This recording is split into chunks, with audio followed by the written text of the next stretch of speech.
नहमदुहु व नसल्ली अला रसूलिहिल करीम। फैसलाबाद से एक सवाल हमारे पास आया कि क्या हज़रत सैयदना उवैस क़रनी रहमतुल्लाह अलैह ने नबी करीम अलैहिस्सलाम की मोहब्बत में अपने सारे दांत शहीद कर दिए थे? इस तरह का कोई वाक़या मौजूद है या नहीं?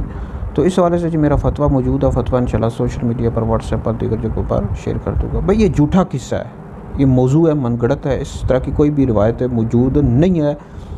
तारीख़ुल ख़मीस जिल्द नंबर 1 में मौजूद है कि जंग उहद में नबी करीम अलैहिस्सलाम के सामने वाला जो दांत है उसका एक छोटा सा किनारा शहीद हुआ।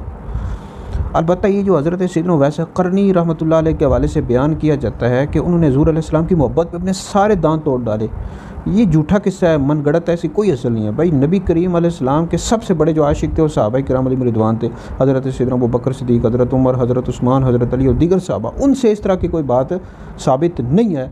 तो लिहाजा हज़रत सैयदना उवैस क़रनी रहमतुल्लाह अलैह की तरफ इस वाक़े की निस्बत करना दुरुस्त नहीं है। फतावा शारे बुखारी में भी मौजूद है कि ये झूठा किस्सा है, मनगढ़ंत है, इसकी कोई असल नहीं है। लिहाजा इस वाक़े को हरगिज़ भी बयान नहीं कर सकते। इस वीडियो को सुनकर आप लोग आगे भी शेयर कर दें, ये आपके लिए बहुत बड़ा सदका जारिया है।